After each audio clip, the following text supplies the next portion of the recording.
Bueno, pues nada, buenas tardes a todos y todas. Y bueno, lo primero, muchas gracias por la invitación a Isabel y a Raúl. Para mí eso no es un cumplido, no más, ¿no?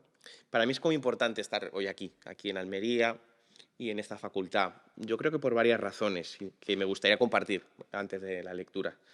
En primer lugar, porque claro, Valente es una figura que yo creo que más allá de la valoración que cada cual quiera hacer, lo hablaba antes con Raúl, yo creo que es una figura que para algunas personas en un cierto momento significó la apertura a mundos, ¿no? Por ejemplo, yo recuerdo que en los 90, que es finales de los 80, 90, cuando me forjo como lector, fundamentalmente, que es lo que soy, a fin de cuentas, la apertura de Valente me llevó a la literatura hispanoamericana, me lleva a Vallejo, ¿no? Y con Vallejo se abre toda una realidad en un momento en donde yo no encontraba en la poesía española elementos que me atrajeran mucho, una literatura más plana, muy vinculada a una manera de entender el realismo, y de pronto el descubrimiento de la literatura hispanoamericana de la mano de Valente fue una figura. Y luego también, de hecho la he anotado la frase porque la tengo marcada en una edición que guardo de Valente, siempre me marcó, que era cuando Valente decía que solo se llega a ser escritor cuando se empieza a tener una relación carnal con las palabras, decía Valente, carnal con las palabras. Aquello me sedujo muchísimo y me permitió como intentar entender eso, ¿no? Entonces, por un lado, el hecho de estar aquí, un poco bajo la figura de Valente, ya me genera me emociona mucho. Pero es que además es estar en Almería, que es donde se cierra este libro. Luego leeré, este libro acaba en Almería. Este libro no antes se termina de escribir en el Cabo de Gata, que es uno de mis refugios de escritura y lectura, sino es que formalmente acaba ahí. De hecho, me gustaría compartir esa última entrada al diario con la que de alguna manera di forma al texto, ¿no? Con lo cual es una especie de ciclo kármico por el cual uno regresa al lugar donde de alguna manera finalizo ese viaje en 2018. Así es que nada, muchas gracias por estar. Claro, cuando estaba un poco intentando plantearme cómo hacer una lectura de este libro, no me parecía nada evidente, porque para empezar es un libro donde se superponen distintos tipos de materiales.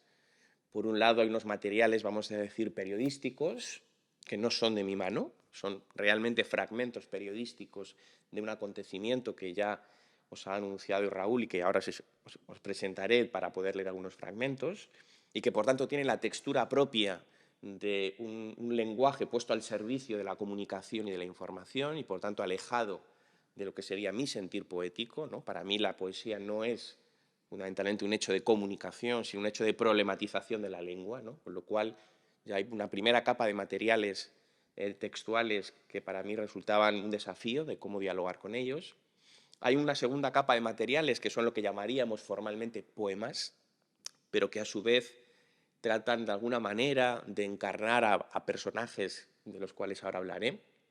Y luego habría una tercera capa no prevista en el libro, que es que es un diario de escritura, donde esa voz sí es una voz enunciativa, soy yo, esa es la voz. Quien me conoce sabe que yo huyo bastante en mi poesía del yo, no soy un poeta del yo en general, tengo bastante distanciamiento con el yo, de hecho tengo muchas dificultades de relacionarme con las poéticas del yo, digamos, ¿no? Pero bueno, en el diario, en cambio, sí está presente esa voz y donde uno da cuenta, con la mayor honestidad que puede, del proceso de gestación del libro, ¿no? Con lo cual me gustaría como compartiros fragmentos de esos tres tipos de materiales. Y es inevitable hacer referencia al evento que está por debajo del libro. Yo creo que tiene razón el prologuista cuando dice que este libro no es un libro sobre un hecho, sino que el hecho es una especie de base sobre la cual se levanta otra cosa. Y ese hecho es real, es un accidente de avión que sucede en Madrid el 27 de noviembre de 1983. Y la fecha es importante porque, por situarnos las coordenadas básicas, es el primer año después de eso que llamamos la transición política en España, y a su vez era un momento donde estaban en el conjunto de América Latina y sobre todo en el Cono Sur las dictaduras militares, y por lo tanto había muchos escritores y artistas exiliados en Europa fundamentalmente. Bien, este accidente de avión sucede cuando venía de París, hacía escala en Madrid y tenía un destino, que era Bogotá. ¿Y por qué es un avión importante? ¿Qué sucede en ese avión? En ese avión iban básicamente algunos de los mayores escritores, escritoras, pintores, músicos del momento, la mayoría de ellos latinoamericanos, que vivían sus exilios políticos. Hacía escala en Madrid, donde iban a subir otros escritores españoles, y todos ellos iban a Bogotá porque se iba a celebrar, bajo el auspicio del presidente Betancur, Belisario Betancur, el primer encuentro de cultura panhispánica, donde se pretendía reunir el exilio político latinoamericano con los escritores latinoamericanos, pero también iba a ser el primer encuentro artístico de reencuentro entre el exilio literario español y los autores, digamos, del régimen, ¿no? Es decir, era un lugar donde se intentaba reconstruir buena parte de la comunidad cultural que utilizaba la lengua castellana como herramienta, ¿no? Y eso queda truncado a través de un accidente en donde fallecen 181 personas y sobreviven 11, y mueren todos los escritores, pintores que estaban en ese avión, ¿no? Yo me encuentro con ese acontecimiento de una manera casual, como todo. Es un acontecimiento conocido, muy conocido, quizá un poco echado en el olvido, pero conocido desde el punto de vista documental. Y yo llego a ese accidente por una razón que Isabel lo entenderá bien, que es, yo estaba haciendo la tesis, en la fase final de la tesis. Es de los momentos, yo creo, más angustiosos que he vivido de intentar dar salida a muchos años de investigación. Y me generaba mucho estrés. Y estaba en la Biblioteca Nacional, por momentos muy aburrido, porque es una fase dura, digamos, y justo estaba en aquel momento leyendo a un autor peruano, Manuel Escorza, del que sorprendentemente no se ha reeditado casi nada, lo cual es bastante sorprendente, de toda una serie que se llama La Guerra Silenciosa, que son unas novelas ubicadas donde él reconstruye las luchas campesinas en el altiplano peruano de los años 50. Y viendo, bueno, reconstruyendo, me encuentro que este hombre fallece en un accidente de avión en Madrid, en mi ciudad. Bueno, empiezo a tirar de ese hilo, me subo, estaba en la planta de lectura, me subo a la Hemeroteca Nacional y empiezo un poco a tirar de las noticias, ¿no? Y lo primero que hice fue lo que llamaríamos un collage de textos periodísticos. Yo no iba a escribir un libro, iba fundamentalmente a aproximarme a ese hecho. Cogí las noticias, las microfichas y fui reconstruyendo diferentes fragmentos periodísticos, y lo que hago es un primer collage de fragmentos, y eso daba una primera textura, y ahí se iba a quedar el ejercicio. Iba a ser simplemente un divertimento macabro, probablemente, en un contexto como era la fase final de una tesis doctoral, que no se la recomiendo a nadie, salvo que uno tenga verdadera voluntad por acabarla. Lo que ocurre es que de pronto hay un momento en donde, entre una de las noticias, aparece el listado de los pasajeros que fallecen en el accidente, pero no aparecen los nombres completos. Aparecen un apellido, una ciudad de origen, una ciudad de destino. Y claro, inevitablemente uno empieza como a proyectar o imaginar, y ahí emergió la poesía, como voces fantasmáticas que de alguna manera empiezan a dialogar con lo que ahí está pasando, ¿no? Y en un momento determinado, cuando las voces fantasmáticas van creciendo, cuando uno tiene el collage y cuando está muy perdido, decido que necesito llevar un diario de escritura, que es la primera vez en mi vida, para tratar, no sé si de ordenar, pero sí de intentar entender el proceso en el que uno estaba metido, ¿no? Y es el diario que aparece en el libro. Diario, por cierto, que pierdo en un avión. Hay un mes donde no aparece en el libro, porque lo pierdo, el diario, en un avión, y nunca lo pude recuperar, y eso que fui denodadamente al aeropuerto a ver si aparecía el diario, ¿no? Con lo cual el libro, de alguna manera, se convirtió, este Hospital del Aire, que es el nombre que tenía el hospital al que fueron los supervivientes, el antiguo Hospital del Ejército del Aire en Madrid, ya cerrado, de hecho ahora es una ruina. Este libro acabó siendo una especie de ruina donde se van sedimentando en las diferentes capas, ¿vale? Entonces me gustaría un poco compartir esas diferentes capas, y al calor de la lectura, si os apetece luego, poder charlar y conversar. Entonces, nos situamos primero en lo que sería propiamente la sección principal del libro, que se llama Vuelo 11 de Avianca, que es el nombre que tenía el avión, era el vuelo 11 de la compañía Avianca, y alternaré fragmentos periodísticos con voces, estas voces un tanto fantasmáticas de algunos de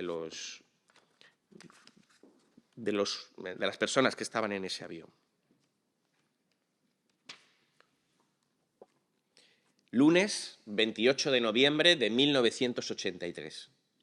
183 muertos y 11 supervivientes es el balance provisional del accidente del Jumbo Boeing 747 de la compañía colombiana Avianca, registrado en las proximidades del aeropuerto de Madrid a las 1:04 de la madrugada del domingo. Anoche, cuando suspendieron las labores de rescate, que se reanudaron hoy, faltaban por recuperar 8 cadáveres y solo otros 8 habían sido identificados.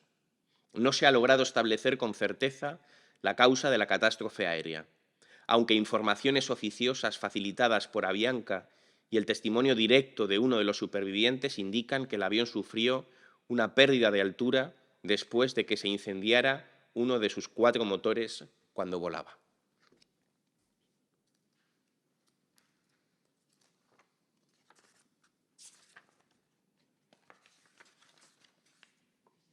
Alice, Frankfurt, dirección Bogotá.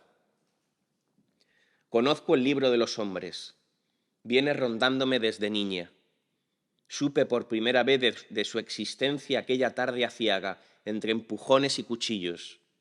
En juego estaba la merca, el volcán, el péndulo pálido y la soledad de los hangares. Voy hacia el principio de la dosis, hacia la patria de la dosis, a masticar el acontecimiento brusco, único y verdadero. Necesito regresar con la exacta dimensión de la aguja. Sé que no estoy sola. Me acompaña la fosa común.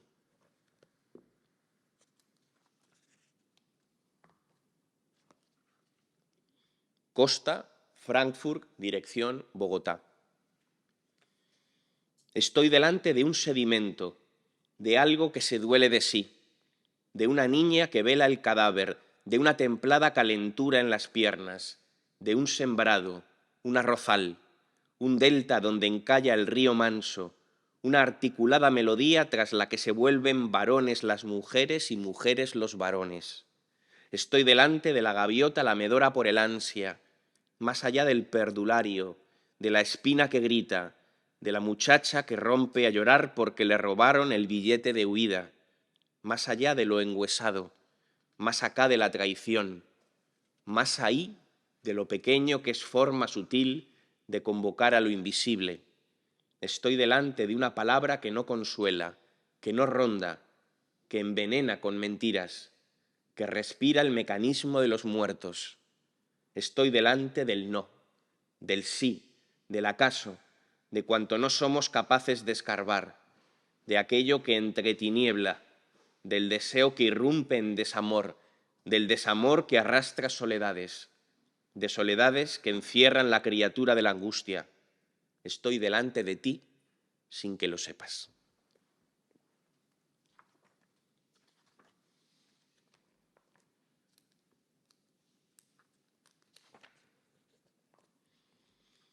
Lagerkist, París, dirección Bogotá. Al mismo tiempo vacío y llenado de signos. Torpe medio por el cual el mito y su dolor son uno, o dicho de otro modo, reritmizar la angustia. Ya sé, parece fácil convocar los huesos de la memoria cuando se desvanece el recuerdo. Lo difícil es quedarse en el instante mismo del ser, en su presencia. Muerdo la mano que me da de comer porque llevo el espolón maldito. Muerdo la mano que me da de comer porque la dentellada es mi huella. Muerdo la mano que me da de comer porque sufro el aprendizaje. Quiero encender galerías que me devuelvan a lo vivo. A un tiempo lo uno y su contrario, cedazo a través del cual se criba la piel, el avión, la muerte y este agujero.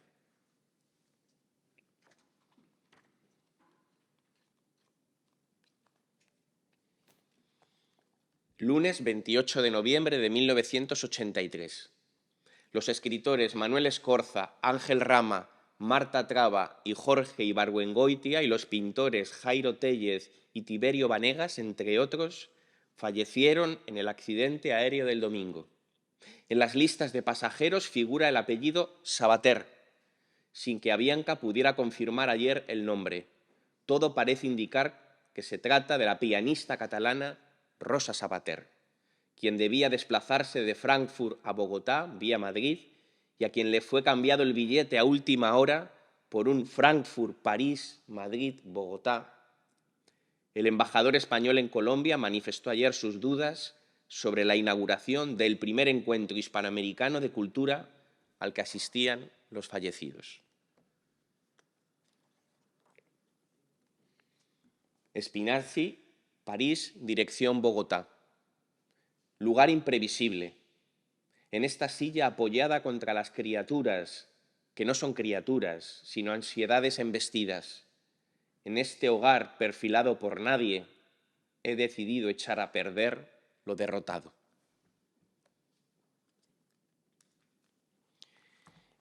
Estos serían algunos fragmentos de la primera parte del libro, que es donde se establece ese diálogo entre los materiales, vamos a decir, más periodísticos y esas voces fantasmáticas de las personas. Pensar que cuando me hice con la lista, yo desconozco si esos nombres eran hombres o mujeres. No se aclaraba nada sobre su identidad. Simplemente había un apellido, una dirección, una ciudad de origen, una ciudad de destino, ¿no? Y de alguna manera esas voces, en el diario un poco lo cuento, al principio tuve la tentación de convertirlo en una novela, pero fracasé. Y este libro es el resultado de ese fracaso, de una imposibilidad de escritura narrativa sobre este acontecimiento, ¿no? Entonces llegó un momento, yo estaba completamente perdido y fui a un encuentro con amigos escritores, un lugar interesante, porque es un lugar donde uno llega con materiales que están en construcción, los ponemos en común y ahí se produce un análisis, un debate colectivo y surgió una especie como de reflexión en donde se me decía, ¿y qué pasa con los vivos? Estás hablando solo de los muertos, pero ¿y qué pasa con los vivos? ¿Qué pasa con los 11 supervivientes del accidente, ¿no? De hecho, algunos están vivos todavía. Sobrevivió una familia completa francesa, los Neger. Imagino que por la edad los pequeños deben de tener en torno a 30 y muchos años, 30 y tantos, casi 40. Pero deben de estar vivos los Neger.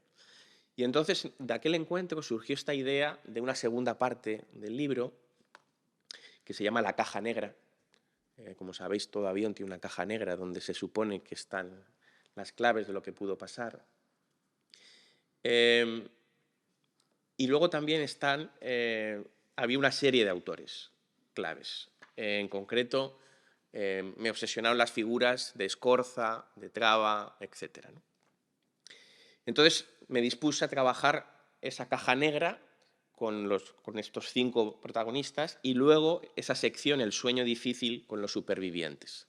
Entonces voy a cambiar el orden y voy a leer La voz de los supervivientes, El sueño difícil, que va a ir articulado con algo que ahora comentaremos. Patrick Neger, Elizabeth Neger, Katy Neger, Ludovic Neger, Hugo Bernal, Marta Palma Vergara, Diego Pozzi, Carmen Navas, Peter Steinman. Son los supervivientes. Sucede que habitamos manos niebla, y en ese neblar el sueño difícil de las palabras. Ocupamos un decir dividido entre cordajes y pabellones. Los cordajes hilan unos cuerpos a otros. Los pabellones albergan sus distancias.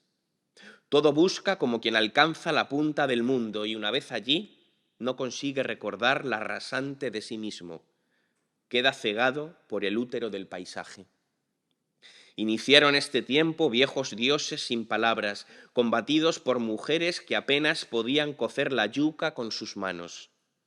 Ellos decidieron que los muchachos también debían escarbar el miedo sin descanso.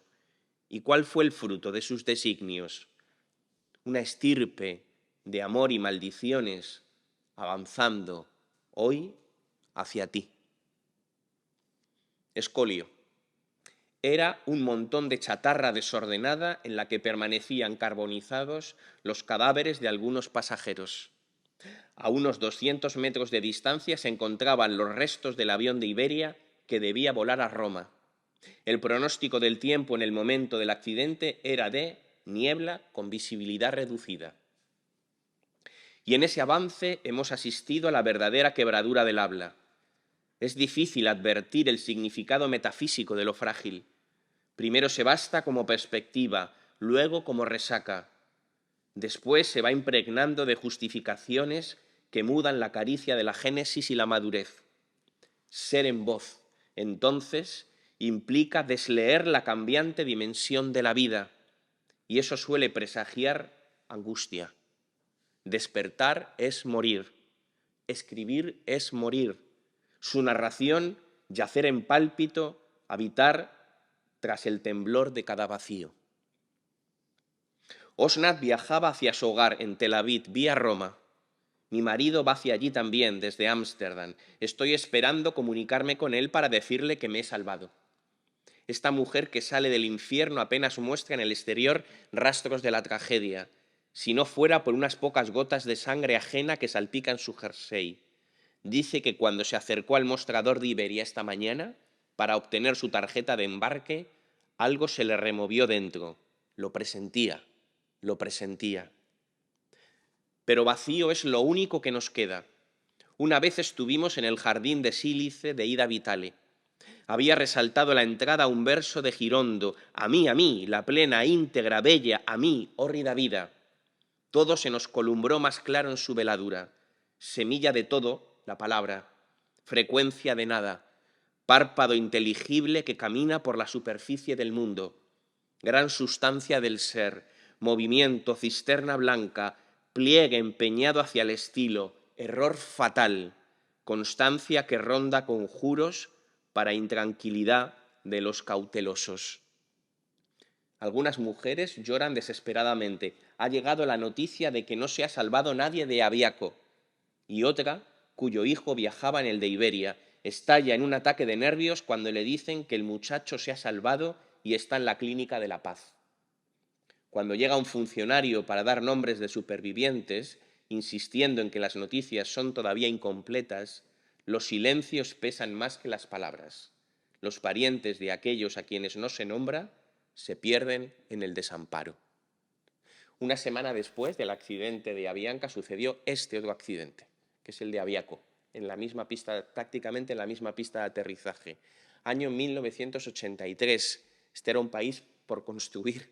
De hecho, leyendo la prensa esos días, en aquel momento había muchísimos problemas en Barajas. Hay que pensar que en el año 83 buena parte de las infraestructuras públicas de este país eran todavía precarias, estaban en una situación de fuerte desamparo, como decía el texto, hasta el punto de que hay una noticia que aparece también en el texto, que se habla de la indigencia del aeropuerto de Barajas, ¿no?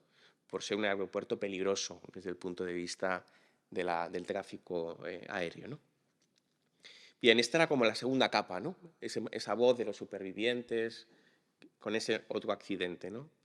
Y ahora quería compartiros uno de los poemas que tienen que ver con los que tomo como, podríamos decir, algunos de los personajes principales del libro.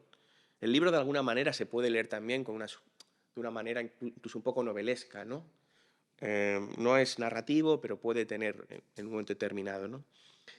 Entonces, me hice con la caligrafía, digamos, con la transcripción de la caja negra, que es lo que iban relatando en la caja negra. La caja negra te va dando como a cada minuto, a cada hora, qué va haciendo el avión.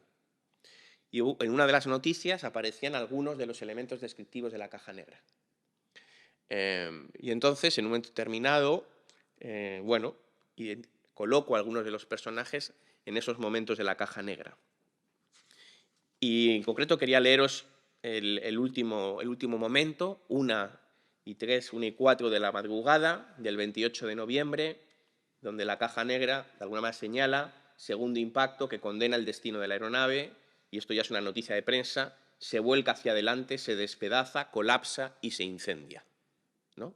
Y la voz, el personaje que coloco ahí es el narrador Jorge Ibargüengoitia, el novelista mexicano que estaba en una suerte de exilio interior en París, y esta es la voz que aflora, ¿no? Palabras. ¿Qué porta este lenguaje? Esta absurda caligrafía. ¿Para qué esta política de la fuera que transpira dentro de mí en forma de palabras y me chupa con la voracidad de un dipsómano angustiado? ¿Qué son estas manos?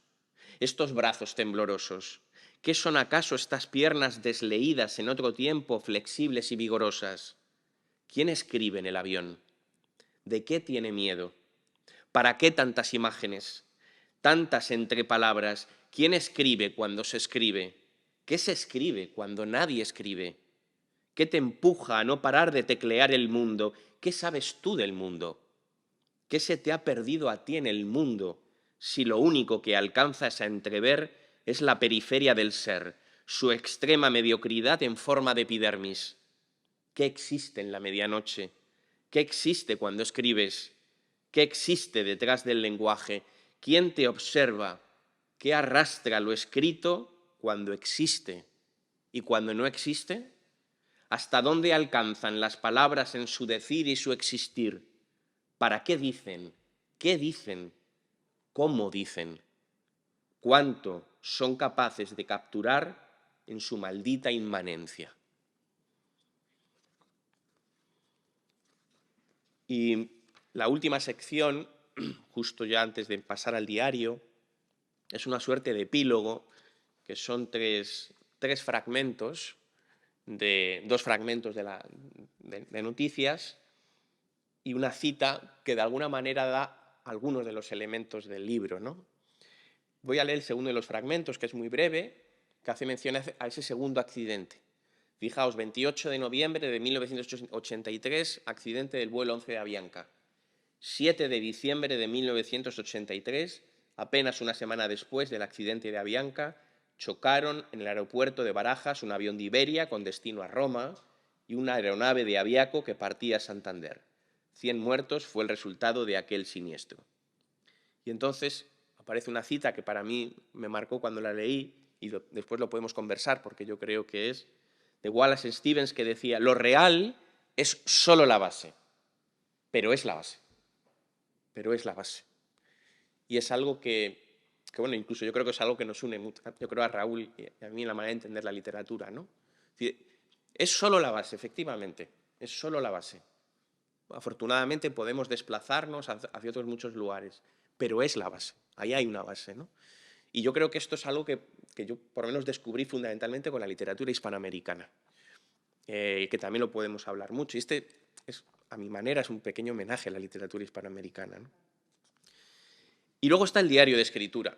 Y para leeros algunos fragmentos y luego ya, si os parece, abrir a la conversación. Claro, un diario de escritura es una cosa muy rara. Yo no sé, salvo que seas alguien que te dediques al diario o seas memorialista, un diario de escritura no es un diario personal. Tenía claro que yo no quería hablar de un diario personal. Es un diario de escritura y, por tanto, un diario de lectura. Un diario que está intentando dar cuenta de la perplejidad del escribir, ¿no? Y probablemente hay otro tipo de escritores. Yo reconozco que soy un tipo de escritor donde, a pesar de intentar ser riguroso, es el proceso de escritura el que va determinando su propio recorrido, ¿no? Entonces era como intentar dar cuenta de ese poco control que a veces se tiene en el proceso de escritura sobre el propio trabajo, ¿no? Y cómo el trabajo se revela y de alguna manera te pone en cuestión, ¿no? Entonces, bueno, el diario se comporta como un texto narrativo y quería leer las últimas entradas, los últimos 3 días del diario que suceden aquí, en Almería, y es donde acaba el libro, donde tiene el final del libro. 24 de diciembre de 2018. Me he levantado temprano para comenzar Lujo comunal de Christine Ross. Su sistema de comprensión de la historia política y cultural de Francia ennoblece el pensamiento. El detalle, la lucidez, la mezcla omnívora de saberes, la raíz transversal de lo concreto y lo colectivo, se vuelven fijeza y movimiento. Leo, me alzo en sus palabras. Supongo que toda explicación es, antes que nada, lectura abrasadora de sí. 26 de diciembre de 2018. 7 días por delante en la isleta del Moro, Cabo de Gata. Lugar esperado para secar el idioma. Afuera, nada, mar y luz. Dentro, economía de recursos y depuración semántica. Por las tardes, paseos y fotografía. Mirar la tierra me ayuda a limpiar los ojos. El paisaje impone su intensidad. Por las mañanas, reescritura. Las noches, fuego de hogar, conversación y lectura compartida. 30 de diciembre de 2018. Asir el manuscrito. Repasar cada palabra. Suprimir cuanto engolosina el lenguaje. Dejarlo en puro tallo. Marchar después. Tomar el coche. San Isidro, Campo Hermoso. Observar arcenes de carreteras repletos de bicicletas manejadas por inmigrantes. Los invernaderos. Respirar por los ojos. Plásticos, vertidos, desechos. Presenciar, casi sin quererlo, las chabolas donde esos hombres y mujeres malviven. La existencia parece aquí impregnada de crueldad y olvido, justo en la linde misma o dentro del Parque Natural del Cabo de Gata. Regresar luego al desierto, al mar, conmovido por el reflejo del horizonte. Secar el idioma implica cruzar en cada frase esos dos fundamentos hostiles del ser. Y última entrada del diario, 31 de diciembre de 2018. Deseco páginas. Acoso a la presa. Vuelvo al diario. Me desagrada su forma de relato. Al mediodía el sol me enceguece. Brilla con tanta intensidad que es difícil de soportar. Las palabras se ablandan. Los cuerpos crujen. Siento esa luz en su violencia vertical, descorriendo una ventana que deja al descubierto la cruda inmanencia.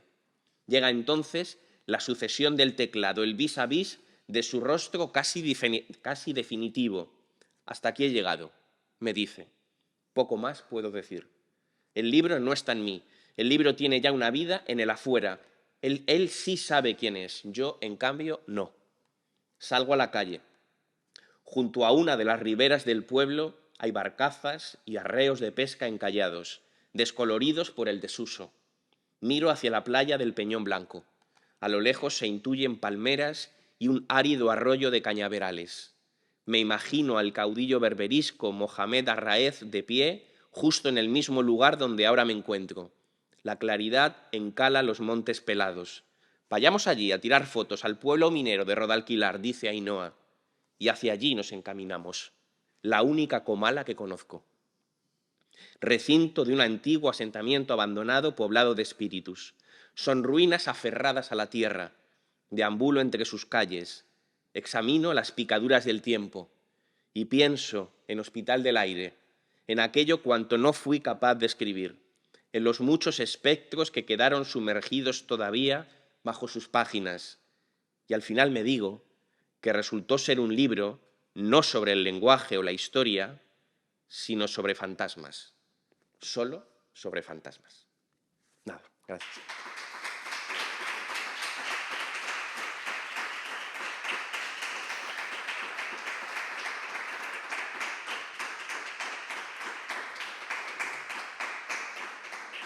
Sí, bueno, yo ya he tenido conversaciones y lo he interrogado muchas veces para exprimirle, ¿no? que me cuente cosas, ¿no? Sobre cómo él ve la literatura, cómo ve una entrevista que te acribillé no hace mucho, ¿no? Y que os recomiendo, hoy quizá la comparte esta noche otra vez en redes sociales para que la gente la refresque. Y hablar al final, ¿no? de que no va sobre el lenguaje, no va sobre la historia, va sobre el fantasma, pero ¿qué es la historia y qué es el lenguaje sino un fantasma más, ¿no? Y en ese sentido me gustaría enlazar este comentario con este adagio de Wallace Stevens que has leído, de lo real es la base, es solo la base, ¿no? Pero es la base, como que tu poesía parte de la realidad, ¿no? La realidad está ahí, la historia, ¿no? Digamos, y tú, de ahí florece, digamos, el árbol invisible de la poesía. Pero la pregunta que te hago, que ya te la he hecho muchas veces, ¿no? ¿Hay un efecto digamos, inverso? Es decir, ¿penetra esa base la poesía, la literatura, la palabra, la creación poética es capaz de transformar esa base, de generar otra realidad? Disculpad, es que me pasa bastante fatal. Si entendemos por transformación de la realidad lo que sería el cambio de las condiciones materiales de vida, por tanto la transformación de las condiciones objetivas, empíricas de la existencia, podríamos decir que no, en el sentido de que la literatura, yo ahí, digamos, no estaría de acuerdo con aquella poesía más llamada social o política que intentaba intervenir transformando la realidad a partir de la literatura. Yo creo que ojalá la literatura tuviera la capacidad de cambiar las condiciones materiales de vida. Lo que pasa es que lo que sí que puede contribuir es a transformar, y quizá pueda sonar un poco esotérico, las condiciones, vamos a decir, más espirituales de la vida. Y con lo espiritual no me estoy refiriendo en absoluto a dimensiones religiosas, me estoy refiriendo a esa condición que todos tenemos como seres humanos de intentar ir más allá de la pura materia, ¿no? Somos también un elemento emocional, somos un elemento ideacional, aspiracional, y somos un constructo de lenguaje, somos un constructo de relaciones, y ahí yo creo que la literatura y la poesía sí tienen una capacidad de intervención, ¿no? Tiene una capacidad de intervención en la lengua, porque en el fondo intervenir en la lengua no es cualquier cosa. Intervenir en la lengua es intervenir en una de las dimensiones constitutivas de lo que somos. Y además es que la lengua es una disputa, yo creo que en el libro lo planteo. La lengua es la guerra, decía Meissonier, ¿no? La lengua es la guerra. En la lengua operan todas las densidades de lo que somos como sociedad y como sujetos, y por tanto hay siempre una disputa por el poder en la lengua. Por eso yo creo que la política es fuertemente política, porque disputa una de las arenas fundamentales de construcción del poder, que es la lengua, es el lenguaje, que es el habla, y creo que son elementos diferentes, el lenguaje y habla. Entonces, la capacidad para mí de la poesía es cómo entrar a esa disputa del sentido, de las estructuras de plausibilidad del mundo que nos construimos, ¿no? Y por eso creo que tiene una alta capacidad política de acción. Ahora bien, mi disconformidad con lo que se ha llamado tradicionalmente en este país poesía política es que, a mi juicio, ha intentado intervenir desde parámetros reaccionarios de la lengua. Y, en cambio, yo creo que la poesía es una conciencia crítica de la lengua. Por tanto, y por eso la conexión con Valente, ¿no? ¿Qué es más político? ¿Un poema que es cuyo significado es político, porque su mensaje es político, o aquel que trata de subvertir el orden de la lengua, el orden del idioma, el orden de la construcción de imaginarios? Para mí es mucho más político eso, ¿no? Para mí es mucho más político la poesía de vanguardia que la poesía mal llamada a veces hermética, que las poesías que tradicionalmente han tenido un componente más social, ¿no? Que en cambio tienen estructuras idiomáticas, me parece, conservadoras, reaccionarias, no problematizadoras del idioma, ¿no? Entonces, para mí va por ahí. Para mí va por ahí, ¿no? Lo que pasa es que estamos en un país medio raro, porque como que en América Latina esto está más claro. En América Latina no hay ningún divorcio entre acción política y vanguardia artística, vanguardia literaria. Vallejo. En cambio, aquí pareciera que cuando hablas de política y de poesía tienes que hablar siempre de la poesía llamada social. Y yo siempre me está un poco en pelea con eso, ¿no? O sea, que para mí va por ahí, ¿no? La disputa del idioma. Vamos a disputarnos el idioma. Y es una guerra absoluta. En la prensa se ve, además, a diario, o sea, cómo se construyen imaginarios a partir de palabras, ¿no? Cuando, digamos, se unen esos dos ámbitos, digamos, de la acción política y la ruptura lingüística, ¿no? Pues encontramos casos como quizás muy antiguos, pero que en su momento, esa conexión que hemos estado comentando antes, ¿no? Como hay un momento de cesura en que parece que se rompe esa vía de comunicación con América Latina, ¿no? Y tal. Pues vemos Poeta en Nueva York, por ejemplo, que quizás es una de las obras más importantes de la poesía en castellano, es eso, precisamente eso, ¿no? Es vanguardia política y vanguardia poética, ¿no? Y ahí no hay ninguna disonancia, es decir, es el lenguaje natural de la lucha, ¿no? Y del conflicto político parece que se desarrolla. Como que en un momento determinado, como que se optó por otros caminos, se borraron esas huellas y, bueno, coincido contigo plenamente, vamos. Bueno, y además es que, no sé, bueno, Isabel sabrá más sobre eso, pero cuando uno observa por dónde han entrado las grandes transformaciones idiomáticas de la literatura incluso española, muchas han sido por la puerta de América Latina. Huidobro, antes Rubén Darío, Neruda, el primer Neruda, el de Residencia en la Tierra. Es decir, realmente, a pesar de estar cerca de Europa, nosotros las vanguardias francesas nos llegaban por la puerta de América Latina, no por los Pirineos. Además estaban todos en París. Estaban en París. Es decir, que yo creo que ahí hay como un flujo, ¿no? Lo que pasa es que, bueno, hay muchas dimensiones ahí que se lo ponen en cuestión, ¿no? Por eso me atrajo mucho el evento más allá de, bueno, de su carácter anecdótico. Es claro, al final, yo creo que lo decía Barral con mucha lucidez, ¿no? La nuestra es una comunidad lingüística plurinacional, en el sentido que son muchos estados, a diferencia, por ejemplo, de la literatura italiana, que es mucho más homogénea en su contexto. O sea, es heterogénea en lo interno, pero desde el punto de vista de comunidad lingüística, es una comunidad. La comunidad lingüística en español es muy heterogénea, es enormemente transnacional, y esto ha generado muchas veces diferentes disonancias históricas, ¿no? De hecho, incluso la propia circulación de libros, ¿no?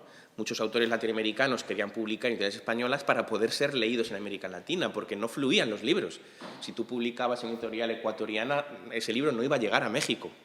Si publicas en México, Argentina, en las grandes cabeceras, sí, ¿no? Entonces, a mí me pareció que este evento tiene algo paradigmático en términos históricos, es decir, un primer encuentro que trata de reconciliar a nivel cultural comunidades lingüísticas fragmentadas por la historia, en este caso por las dictaduras latinoamericanas y lo que había sido la dictadura franquista, ¿no? Y de pronto también hay un evento que otra vez pone en tensión ese reencuentro del idioma o de la lengua, ¿no? Bueno, me pareció que ahí había algo que explorar y que tiene que ver con la propia escritura, ¿no? Y por eso el intentar entrar por ese territorio, ¿no? No para hacer una crónica, este no es un libro que no es una crónica del accidente, no es un libro periodístico. De hecho, el último libro de Arturo Lezcano, que se llama 1983, arranca con este accidente, ese es su libro de crónica, ¿no? Pero es ese intento, ¿no?, literario de...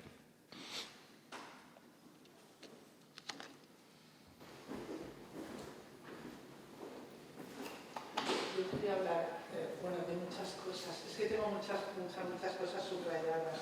Tenéis que leer este libro, ¿eh? Como no tengo suficientes dedos voy hasta donde llegue. Bueno,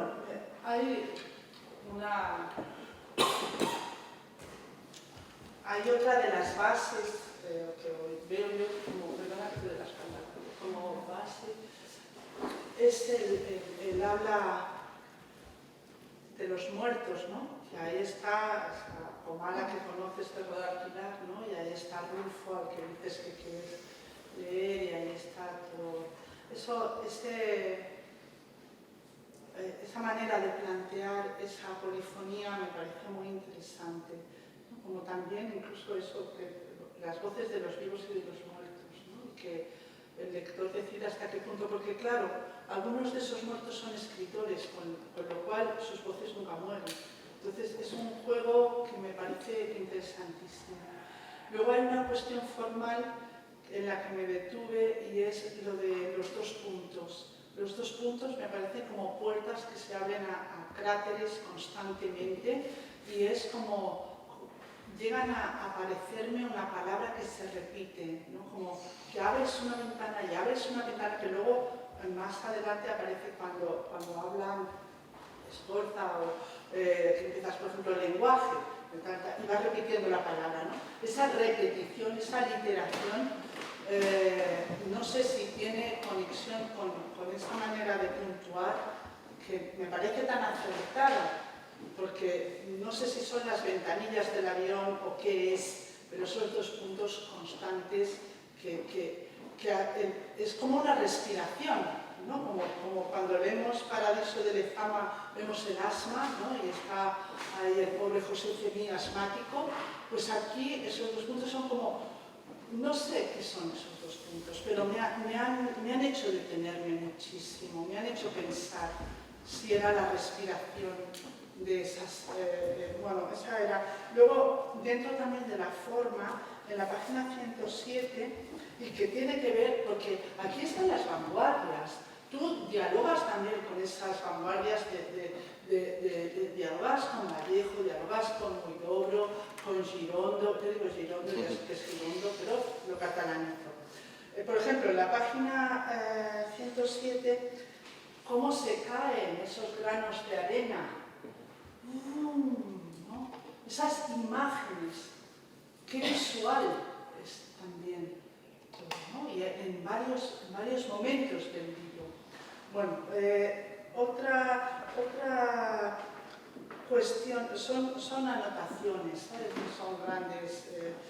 Otra cuestión, y ahora si quieres lo comentas, yo te lo agradecería, es veo el peso de las palabras oscuras. Hay muchas OEs. Entonces, por ejemplo, tengo señalado en la página 85, no, pero espérate, en la página 77, es que tengo varias, ¿no? Lo escrito, alacranado, decir, veneno laico, excepto decir, todas las palabras tienen la O, con lo cual tienen esa rotundidad y ese peso. Parece que la O pesa más que la I, ¿no? En cualquier caso. Bueno, y creo que eso tiene que ver con la muerte también, con esa desaparición, ¿no? Espérate, bueno, no quiero... Luego, bueno, yo como tengo la suerte que luego tomo algo con él, pues luego de preguntas. Por cierto, me gustan mucho Las muertas de Ibargüen Goitia, me parece una novela. Otro tema que aparece más o menos en la mitad del libro, y yo no me he leído el prólogo. No he leído el prólogo porque le digo siempre a mis alumnos, y yo lo hago también, que los prólogos luego, que primero nosotros con el texto, ¿no? Quiero decir que a lo mejor todo esto lo explica Diego maravillosamente, todo lo que estoy diciendo, y no tiene... Pero bueno, como tú eres el autor, el tema de la chatarra. ¿Cómo te detienes a mitad del libro en la chatarra? Toma, de peus a terra, ahora, ahí, ¿qué haces, no? ¿Cuánto vale esto? ¿El céntimo? ¿Esto qué es? ¿Esto cómo lo vendemos? Esto me parece, pues, muy interesante, que de pronto sea el eje casi del libro, ¿no? Bueno, es que tengo... Bueno, ya está. Es que, bueno, todo el tema de la literatura, bueno, que utilices la palabra acordaje, que luego dices que Baudelaire te ha llamado, ese juego constante, esas referencias constantes a la literatura europea, a la literatura española, a la literatura, bueno, esas últimas páginas tan metaliterarias, ¿no? Tan de Piglia. Yo antes te lo decía, es que veo mucho también a Piglia, que él habla precisamente de esa política, cómo nace la novela argentina unida a la política, sin ser nada panfletario ni nada, ¿no? En fin, bueno, no me enrollo más, porque lo de la literatura hispanoamericana luego lo hablamos. Son anotaciones que he hecho como te digo, sin haberla reflexionado mucho, pero que me han hecho detenerme y bueno, también te quiero dar la enhorabuena, por supuesto. Nada, gracias Isabel. Fíjate, has planteado un montón de temas cuando hablábamos antes de qué es lo que nos interesa de la literatura, ¿no? De la poesía. Al final yo creo que fundamentalmente somos lectores, ¿no? Es lo que somos fundamentalmente, ¿no? La escritura es un azar, es más la lectura, el ejercicio de una lectura, ¿no? Hay un filósofo argentino que a mí me gusta mucho, muy amigo de Piglia, por cierto, León Rauschitzer, que él dice que la lectura es un laburo. Cuando dice que es un laburo es eso, ¿no? La lectura como verdaderamente el lugar donde condensamos buena parte de las energías que tenemos, ¿no? Si luego además uno escribe algo, pues bien, pero eso va por añadidura, ¿no? A mí la literatura que me interesa es aquella literatura que me desafía en la problematización de la propia lengua, ¿no? Y para mí como lector fue en la poesía latinoamericana donde yo encuentro eso, mucho más que en la española, en aquel momento. Es verdad que, insisto, años 90, una especie de tiranía absoluta de una manera de entender la poesía, ¿no? No ahondaremos más en ese tema, pero bueno, Claro, pero fue un momento donde nos tocó a alguna generación echar los dientes literarios y de pronto topabas con eso y claro, ¿qué haces con eso? ¿No? Poco, se hace poco, la verdad. Entonces, de pronto cuando uno empieza a conectarse con las vanguardias, empieza a conectarse con la literatura hispanoamericana y empiezan a aparecer estos elementos que tú señalas, que luego después también encuentras en otras referencias, Dickinson, por ejemplo, ¿no? O sea, los dos puntos, en el caso de Dickinson es el guión, ¿no? Y de pronto empiezan a aflorar posibilidades. Para mí son posibilidades expresivas, ¿no? Es una manera de intentar abrir el texto, abrir la palabra a la apertura del otro. O sea, que el otro esté presente a través de la indefinición de elementos gráficos, ¿no? Entonces, los dos puntos, yo tuve muchas dudas, ¿no? Pero los dos puntos a mí siempre me colocan a la puerta de un abismo. Y es, ¿qué hay al otro lado? No lo sé. Que sea el lector el que tenga que producir su propio significado, ¿no? O esa es palabra que cae, ¿no? Claro, son todos recursos, en el fondo recursos retóricos, pero que siempre abren el texto, que buscan la apertura del texto, no el cierre del texto, ¿no? Por eso yo, la poesía que tiene ese elemento más de cierre, más sentencioso, de entrada me distancia, porque yo justo en la poesía, en la narrativa busco otras cosas, pero en la poesía yo busco apertura, busco perderme, busco no terminar de entender lo que estoy leyendo, busco una cierta sombra, un cierto lugar donde uno no sabe bien exactamente qué hace ahí, pero está ahí. Y eso tiene que ver con ese verso que decía Valente, esa relación carnal con las palabras, porque las palabras no son simplemente un medio de comunicación, no son un medio para... Más bien, yo estoy de acuerdo con quienes opinan, pienso en Montalbetti, que la poesía es una resistencia a la significación. Frente a la idea de la poesía como un elemento de significación, la poesía es fundamentalmente una resistencia a producir sentido. Y yo creo que eso tiene mucha potencia literaria, política y, si me apuras, existencial también. Es decir, situarnos ante ese lugar, ¿no? Ante ese no saber, ese no sé qué que queda balbuciendo, que decía San Juan, ¿no? Es decir, entonces, yo intentaba que el libro condensara ese tipo de búsquedas, ¿no? Ese intento de búsquedas, ¿no?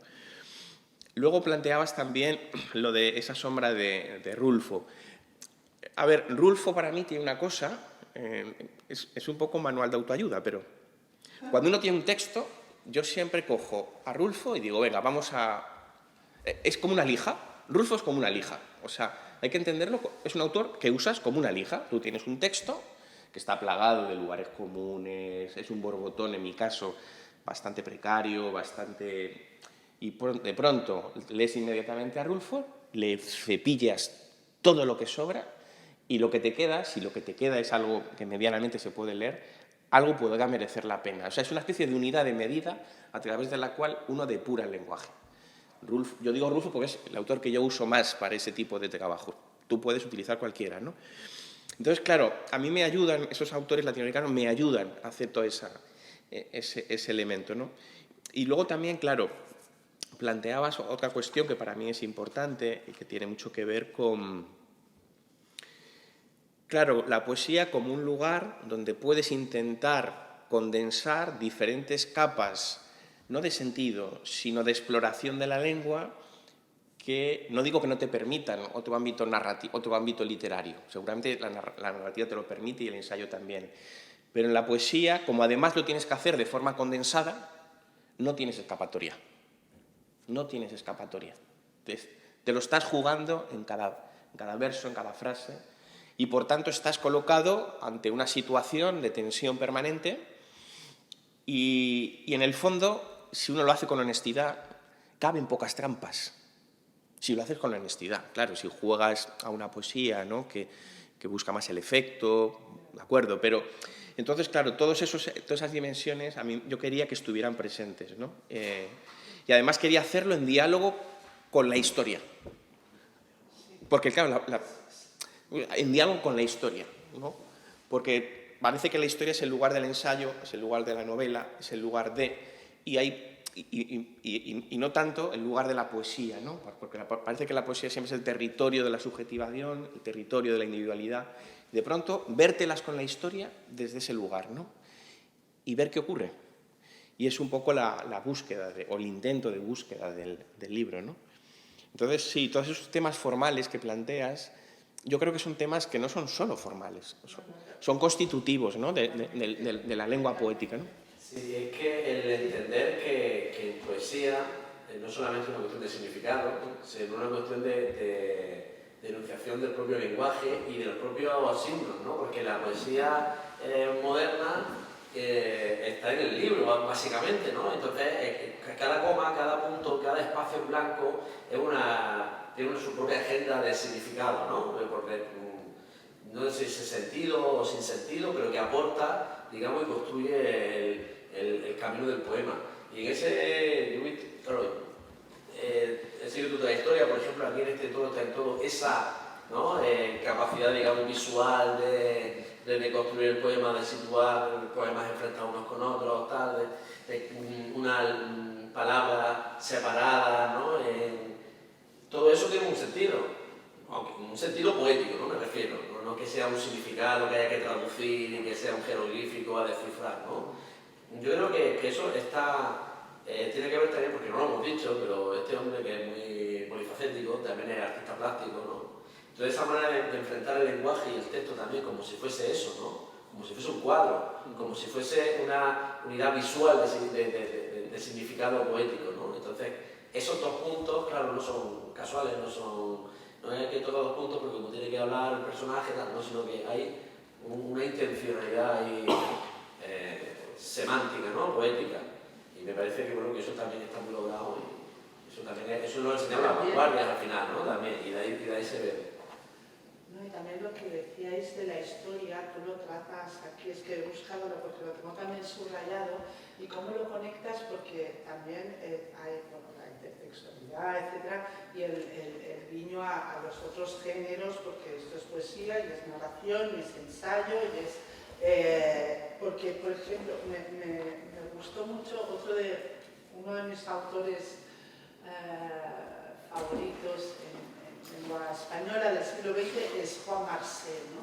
Entonces tú te vas a las Aventis, que me parece el acierto total de Marsé, porque aparte las cuentan los adolescentes, los chavales de barrio que se van al viejo coche Lincoln a contarse sus historias, donde está la fantasía y donde está el horror de la guerra y donde está... Entonces tú coges eso para hablar de la historia, y si me lo permitís, dice, este libro, dice él, podría ser una especie de Aventis poética. Es que eso me encantó. Mezcla de ficción y realidad. Pero, y esto es fundamental, a partir de un lenguaje privado, tratar la historia, pero sin el lenguaje de la historia. Esa es la clave, yo creo, ¿no? Eso es lo que le da el me parece... Sí, era un poco el intento, ¿no? Era el intento... Claro, uno va tomando conciencia del invento a medida que va avanzando en él, ¿no? No lo tienes... Esto no es un plan que tiene uno premeditado y lo va buscando, sino que la propia escritura es el que te va dando el camino, ¿no? Para mí esa era la clave, cómo dialogar con la historia, pero no desde el lenguaje codificado del tiempo, sino desde el lenguaje privado, ¿no? Y en ese sentido sí que fue como la búsqueda.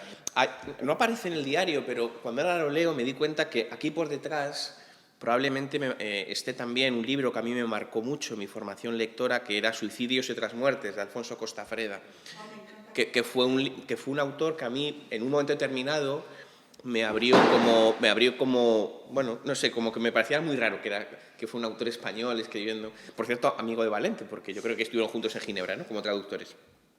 Pues a mí me marcó mucho aquel libro porque de pronto era enfrentarte a un texto que está dando cuenta de una lectura moral del mundo, pero construido desde ese idiolecto, desde ese lenguaje privado, ¿no? Y hace poco, cuando estaba releyendo el texto, para una lectura también, me di cuenta que estaba ese pozo de esa poesía que uno le formó, porque al final uno va acumulando ya tiempo, con lo cual va generando como memoria lectora. No sé si os pasa a vosotros, yo ahora tengo con mucha memoria lectora de lo que leí antes, y tiene como mucha presencia, y me acuerdo de ciertos libros que marcaron un poco lo que uno es, ¿no?, para bien y para mal. Entonces, junto a esa comala, reconozco que hay esa voz también, que está un poquito esa voz ahí por detrás, ¿no? Y luego me ha recordado lo de la chatarra. A mí me marcó mucho. Cuando leí esa noticia, O sea, pensar que la noticia que aparece aquí en el libro de la chatarra es literalmente la última noticia que da el país sobre este accidente. Es decir, después de estar una semana dando cuenta del mayor accidente aéreo de la historia del país, donde han muerto la mayoría, escritores de enorme prestigio, donde se ha desnudado las carencias de un Estado que estaba en fase de gestación, que pensar que era el primer año de legislatura del socialismo, del primer gobierno socialista. Hay momentos verdaderamente cómicos en lo que fue, porque pensar que la mayoría de esos fallecidos están en una fosa común en Coslada, están sin identificar porque no había medios. Que la última noticia que diera el diario sobre ese accidente fuera la contabilización, el coste de cómo se iba a vender la chatarra del avión, que aparece tal cual el texto aquí, no lo sé, yo lo leí y de alguna manera no pude evitar tener la sensación de que en el fondo buena parte de lo que se escribe también, o sea, que todo lo que uno produce como ser humano, como sujeto, como pequeña cosita, ¿no? Acaba siendo eso, ¿no? También ruina, resto, ¿no? Pero es la última noticia que da el diario, que luego después, en una semana, ocurre el siguiente accidente. Y además me pareció fascinante, también da cuenta de la grandeza y la pequeñez de lo humano, es que la principal preocupación era que cómo haces para compactar eso, convertirlo en chatarra, venderlo y transportarlo. Lo cual,